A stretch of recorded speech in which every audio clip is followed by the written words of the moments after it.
Hello, Dunecrest American School, Team Dunecrest. I'm so proud of you. Today is Super Sunday, and what an amazing day it was at the beginning of our virtual school. It has been fabulous. Fabulous. There's a reason they call it Super Sunday. It's because it was super. Okay, I'm so proud of you. We've had a lot of good comments about today and how much people appreciated the lessons that we had set. And obviously, believe it or not, I think the kids were pretty excited about getting back to school and getting back to work and making a difference, making their minds grow. So I appreciate all that you're doing. Some things to think about today as we finished our first day. We had a little bit of debriefing a little while ago, and so I just want to give you some things to think about. First and foremost, I want to talk a little bit about feedback. So if you'll look down here at this little document that I have open, and remember, this comes straight from our pillars.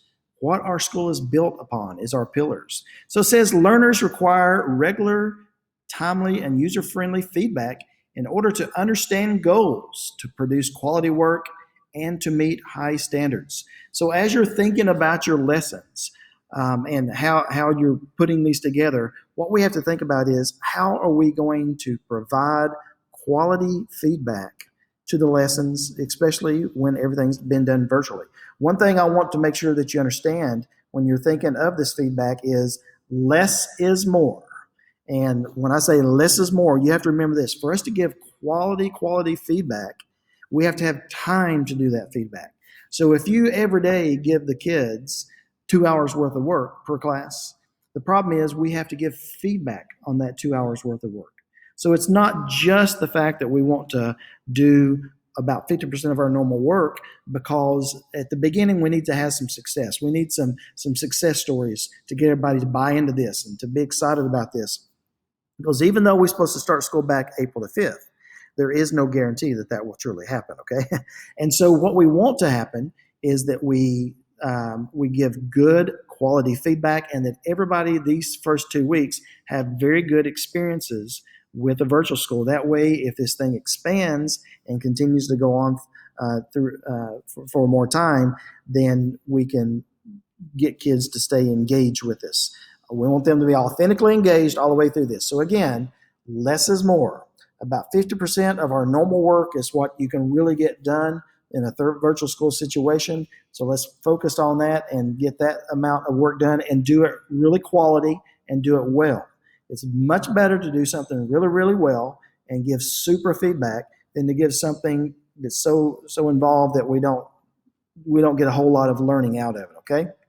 Feedback and reporting. Feedback helps students reflect on the learning and set goals for next steps. And it provides the opportunity for dialogue between students, teachers, parents to discuss learning strengths and areas to develop. This comes straight from our assessment policy in our policy manual. And so this is great for us to read and understand the importance of this feedback. Feedback, folks. That's really, in my opinion, the second most important thing. Communication's number one. Feedback's probably number two on the work to make sure that those learning gains continue to grow. Also, some other things to think about when designing our online lessons. Timely feedback is essential to student learning. It is essential. This is especially so on online learning environments when students are unable to ask questions as they normally would in a class setting. All right, so we have to help them out there.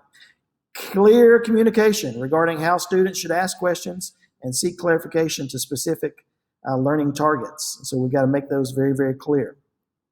What we want to do is actively monitor our emails and questions and communications from students.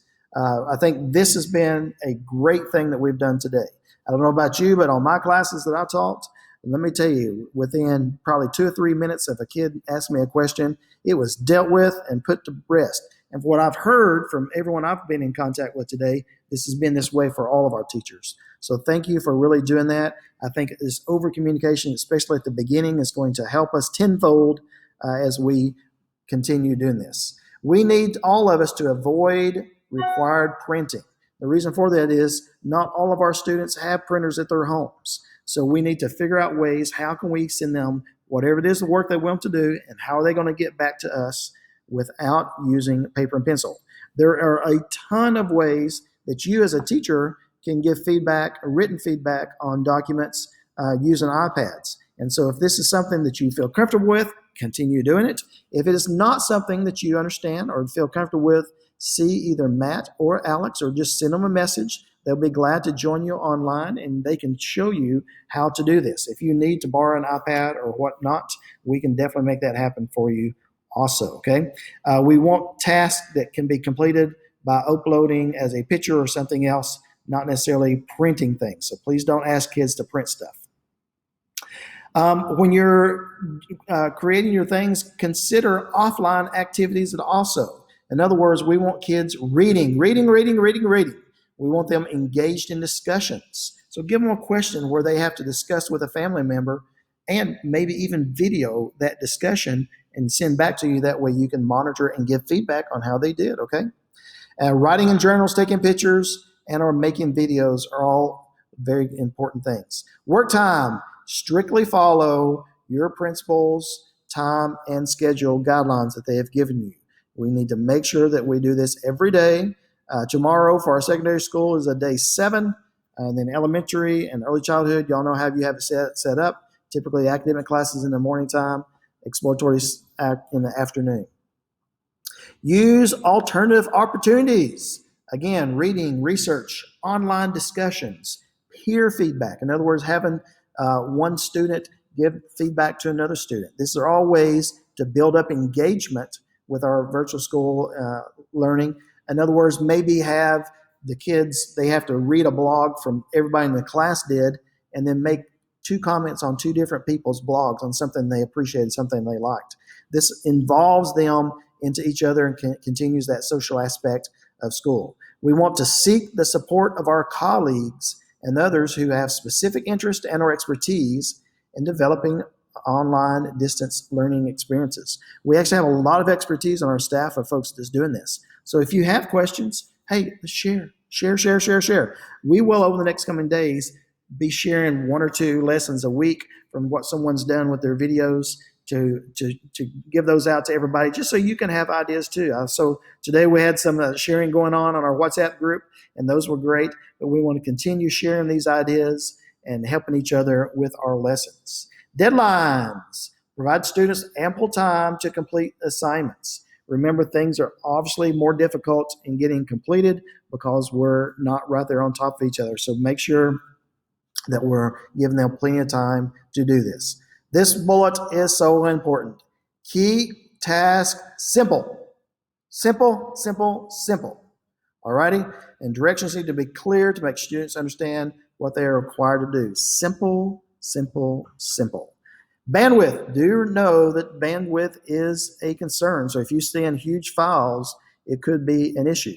And the bandwidth issue is probably going to get worse, not better, because more and more people are getting back online. We do still have some of the schools that are not in session right now because they were already at spring break or they were about to start their spring break when school started, and so they're still out. So by the end of this week, for instance, like some of the Indian schools and different schools like that will be online. So at the end of the week, we're talking about 500,000 or so people that will all be doing just online learning. That doesn't include the businesses that have told their folks to stay at home. So this is something that we want to keep in mind, all right? I'll be sending this to you here in just a little bit, and so you'll have it. But my friends, y'all are doing a fabulous job. You're making me proud. I'm honored to be your director. I'm telling you, you could make anybody look good because you're making me look good. That can't be too good.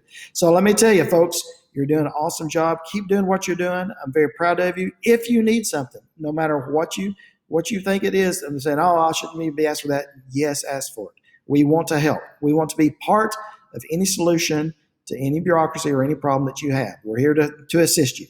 Take care, my beautiful teachers, and I will talk to you tomorrow online.